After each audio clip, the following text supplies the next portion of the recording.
All right.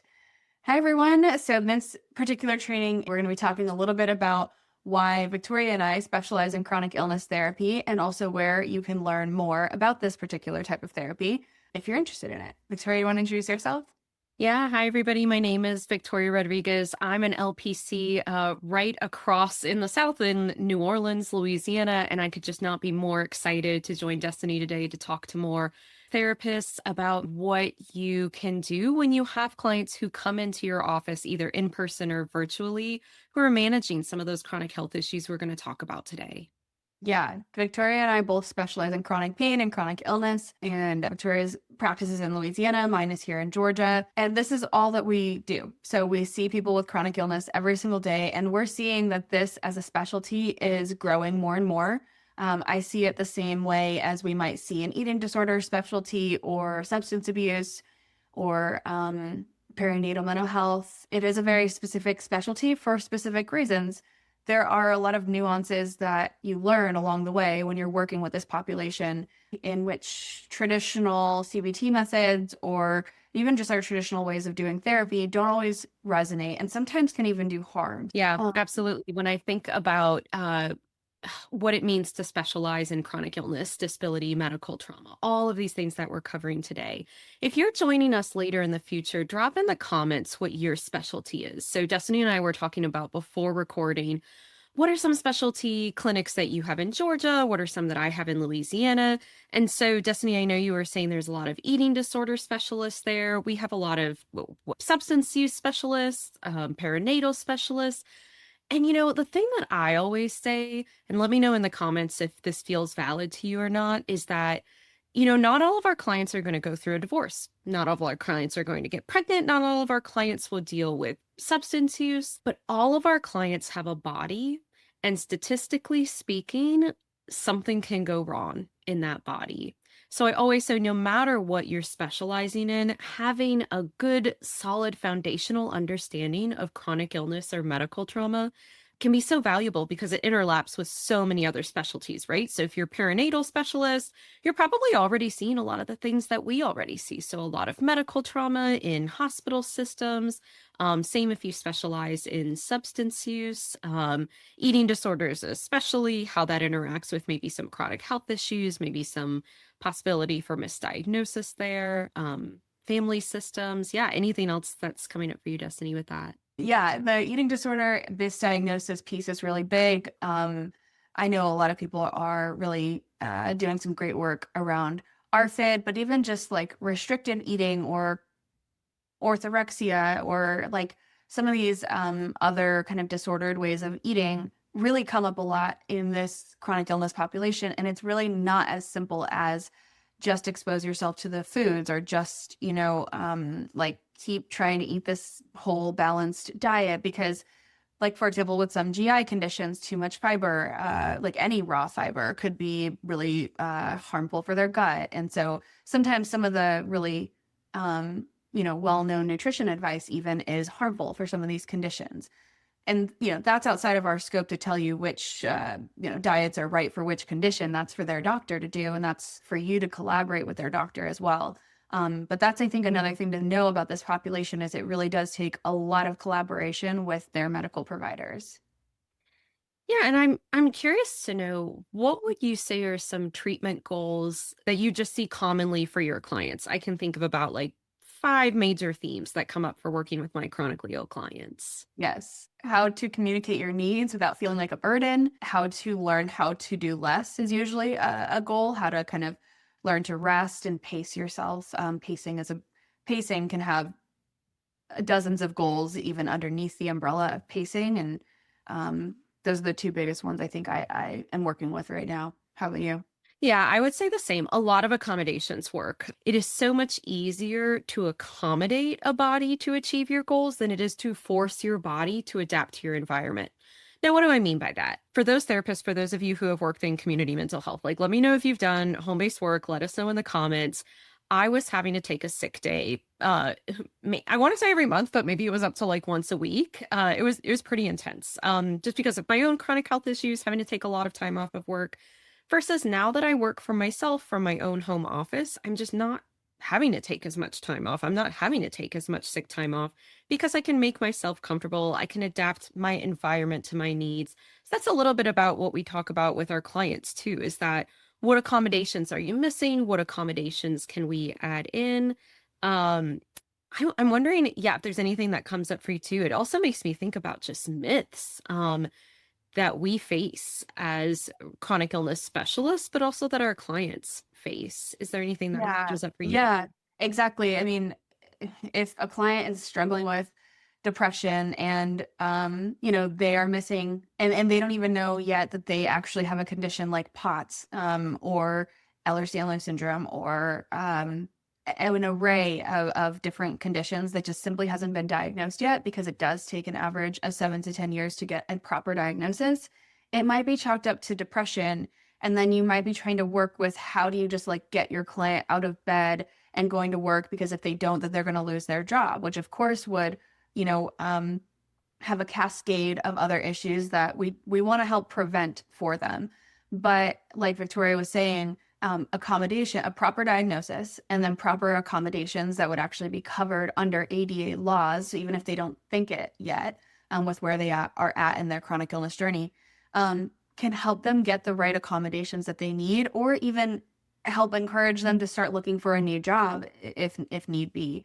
Because sometimes clients will be understandably really resistant to looking for new work, but once they finally understand, what their body needs and that there are actually jobs that can accommodate that, it becomes a little bit easier to help them make that shift if that's the right shift for them. That reminds me, the biggest myth I think that I hear from other therapists, and that's why I'm so glad that we're getting a chance to talk to other therapists in this little mini training, is that major medical experiences are always traumatic. And what I mean by that, so when I talk about medical trauma, it's how we talk about other traumas, that the neural pathways get used over and over again until you start to associate these triggers with a traumatic experience.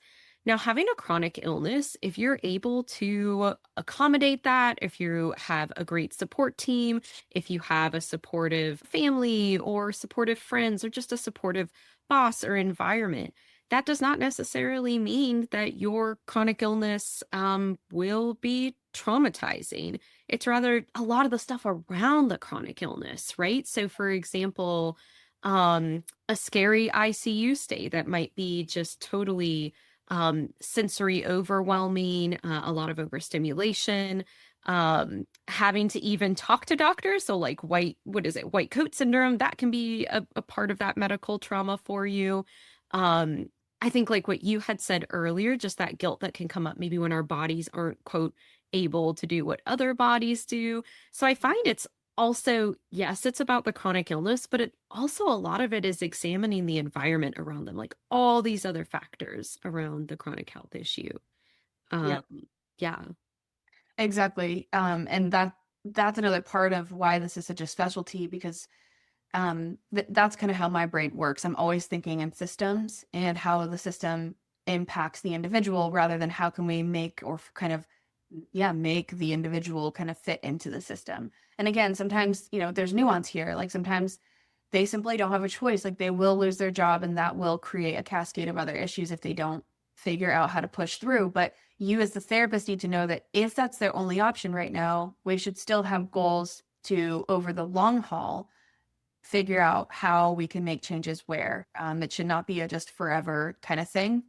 And there is a thing called rolling PEM, post-exertional malaise, and this is where somebody with chronic fatigue, whether it's because they have simply chronic fatigue syndrome or they have an array of other conditions that cause chronic fatigue, like long COVID, fibromyalgia, EDS, lupus, PCOS, all of these conditions can come with chronic fatigue as a hallmark of the symptoms that they experience. And so rolling PEM is this idea that when you don't fully recover from the last post-exertional malaise, which is exactly as it sounds, after an exertion. It could be, for some people, that could be just as simple as doing the dishes. For other people, it's after a gym session. It can be different for different individuals.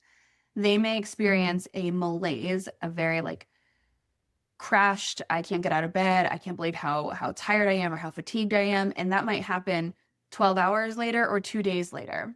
and it can really throw people off guard. That's regular PEM. Rolling PEM is when you never really have a full chance to recover from the first PEM, and you have to keep going into the next thing that's going to cause another post-exertional malaise. And so these are all things to, think about. And our 10-minute training, which is ending now, won't cover how to work with all of that. But we are hosting a conference right here in Atlanta. It's in Midtown at the Peachtree Hotel, used to be the Crown Plaza. And we have 13 CEs for not only therapists, but also physical therapists, because we really believe in interdisciplinary care for chronic pain and chronic illness. So 13 CEs for LCSWs, CRCs, rehabilitation counselors, that's what I am, as well as LPCs and physical therapists. So Victoria, do you want to add anything to that?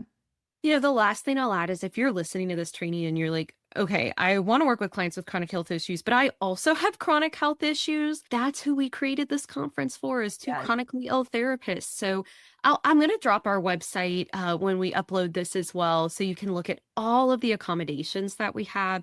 So we're going to have masks in each individual bag, because we believe that disabled people should be able to travel. We should be able to have fun in a way that is safe and secure for us, right? We're going to have a fragrance-free environment. I know Destiny's really excited about that. She's super sensitive to all of that. So I feel very safe knowing she has evaluated the space. We're going to have large print materials. We are, just like a large conference room as well. So if you have any adaptive equipment, ambulatory equipment, you'll be able to bring that with you. Any other accommodations? Our sensory room that I'm really excited about. So we have an entire different room where you can go in and kind of take a break if the lights are bothering you, although we will have dim lights as well. This is we don't want you to come and crash and burn after 13 hours straight, although there will likely be some tiredness there because it is 13 hours, but each topic is geared towards working with clients with chronic illness. There's financial therapy for managing chronic illness, sex and chronic pain, family therapy, therapy for the caregiver. I'm talking about living in limbo, with not having a diagnosis. That's, a big thing that I see and work with a lot.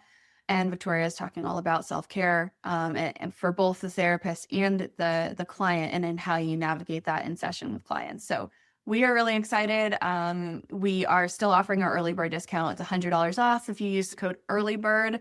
And if you buy 4 tickets at once together as a group, you will get each ticket for $400 and then each ticket after 4 for $200.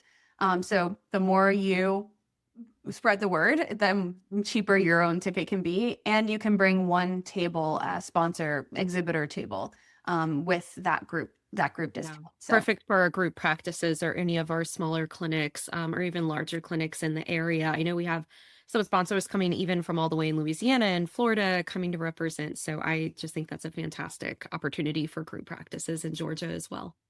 Yes. Well, thank you so much, everybody, for watching. If you watched all the way to the end, comment rolling PEM in the comments, and we will enter you in our raffle. There will be a raffle at the conference as well. We've got chronic illness authors who have written books about chronic illness.